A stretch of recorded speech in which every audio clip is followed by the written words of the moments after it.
तो हेलो दोस्तों, आप सभी का स्वागत है आज के इस नए वीडियो में नए टॉपिक के साथ। आशा करता हूं आप सभी बहुत ही मस्त होंगे और अपने अपने पढ़ाई में तेजी के साथ व्यस्त होंगे।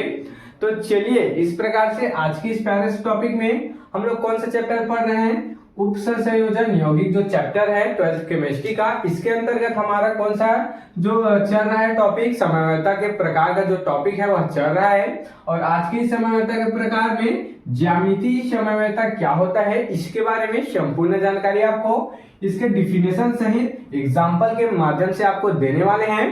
तो ये जो टॉपिक है आपके बोर्ड एग्जाम के 3 नंबर के लिए बहुत इंपॉर्टेंट होने वाला है। तो आप इस वीडियो में अंत तक जरूर से बने रहिएगा। अब चलिए हम लोग बिना किसी समय गंवाए इसको समझने का प्रयास करते हैं। तो देख सकते हैं ज्यामितीय समवायता आखिर होता क्या है, इसको चलिए सीधा हम लोग इसके डिफिनेशन के माध्यम से समझने का प्रयास करेंगे।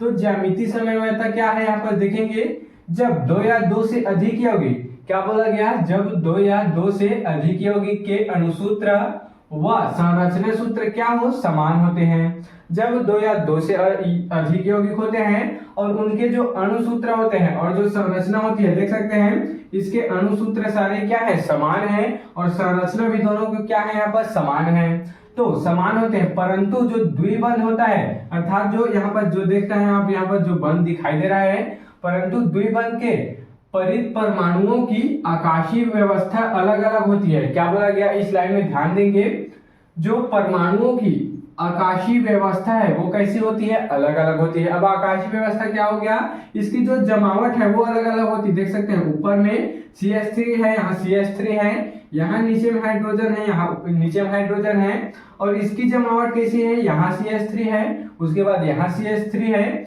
ऊपर इधर H हो गया, इधर H हो गया। उसी को बोला गया है कि जो परमाणु की आकाशीय व्यवस्था होती है वो अलग अलग होती है। तो ऐसे यौगिक क्या कहलाते हैं, ज्यामितीय समावयवी कहलाते हैं। तथा ये जो घटना है, ये जो घटना है उसी को क्या कहते हैं, ज्यामितीय समवायता यहाँ पर कहते हैं।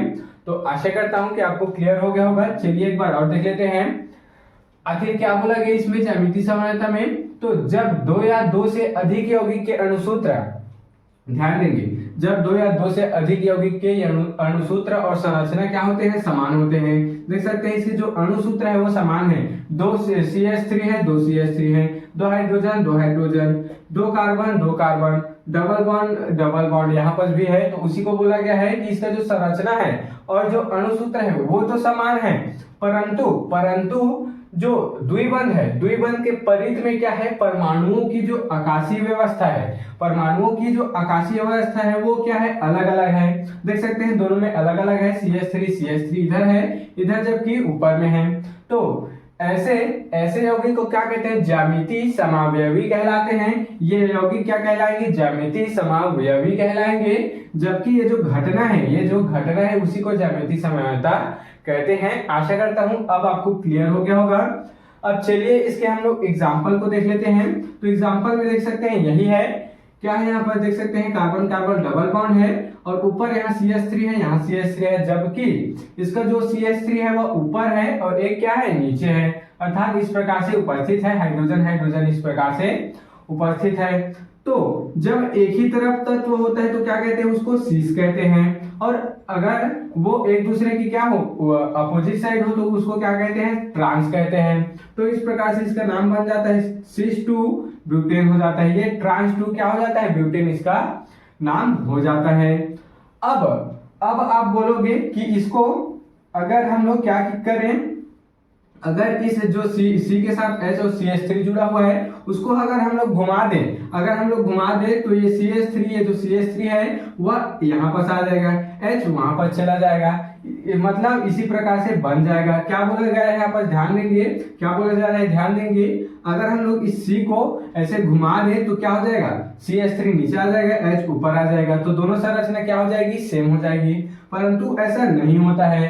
अब ऐसा नहीं क्यों होता है, क्योंकि कारण देख लेते हैं। क्योंकि क्या होता है, इसमें डबल बॉन्ड के परितः सीमित क्या होती है, घूर्णन होती है। अब क्या बोला गया इसमें, क्योंकि यहाँ पर क्या पाया जा रहा है, डबल बॉन्ड पाया जा रहा है, इस कारण इसको इस तरीके से नहीं घुमा सकते हैं। ऊपर का जो CH3 है उसको नीचे नहीं ला सकते, H को ऊपर नहीं ले जा सकते, क्योंकि क्या हो जाएगा, अगर यहाँ पर डबल बॉन्ड उपस्थित है, देख सकते हैं दोनों में डबल बॉन्ड यहाँ पर उपस्थित है, तो क्या हो जाएगा, ये पूरे तरीके से मुड़ जाएगा, जिस प्रकार से रस्सी मुड़ जाती है। अब ध्यान देंगे यहाँ पर ऐसे ऐसे क्या है, डबल बॉन्ड है। अगर हम लोग इसको ऐसे घुमा दे, ऊपर का नीचे ला दे, नीचे का ऊपर, तो क्या हो जाएगा, एक शक्ति इस प्रकार से हो जाएगा, देख सकते हैं। तो यहाँ पर क्या हो जाएगा, ये घुमावदार बन जाएगा, जबकि ऐसा संभव नहीं होता है, क्योंकि इसमें क्या होता है, डबल बॉन्ड उपस्थित होता है, इस कारण से इसको ऐसा घुमाया नहीं जा सकता। आशा करता हूं आपको क्लियर हो गया होगा। तो इस प्रकार से आज के इस प्यारे से टॉपिक में हम लोग क्या समझ चुके हैं, ज्यामितीय समानता को समझ चुके हैं। आप इसके स्क्रीनशॉट यहाँ पर ले सकते हैं। तो आशा करता हूं कि आपका जो टॉपिक है ज्यामितीय समानता एवं इसके जो उदाहरण है आसानी से क्लियर हो गया होगा। अगर आपके बोर्ड एग्जाम में 3 नंबर में पूछ लिया जाए तो आपको ये समानता लिख देना है, पूरा डिफिनेशन लिख कर ये जो एग्जाम्पल है इसको लिख देना है। कारण पूछा जाए तो डबल बॉन्ड के कारण ऐसे लिख देना, फिर आपको फुल में फुल मार्क्स यहाँ पर मिल जाने वाला है। अगर आपको जो टॉपिक है समझ में आया होगा तो मेरे इस चैनल को जल्दी से सब्सक्राइब करके बेल वाले आइकन को दबाकर प्रेस कर लीजिएगा, ताकि आपको मेरी ऐसी अच्छे इंफॉर्मेटिव वीडियो और अच्छे इंपॉर्टेंट वीडियो की नोटिफिकेशन सबसे पहले आप तक ही पहुंचती रहे और आप क्लास 12 केमिस्ट्री की तैयारी अच्छे इंपॉर्टेंट टॉपिक के साथ कर पाए। तो चलिए फिर मिलते हैं किसी नेक्स्ट वीडियो में नए टॉपिक के साथ। तब तक के लिए जय हिंद, जय भारत।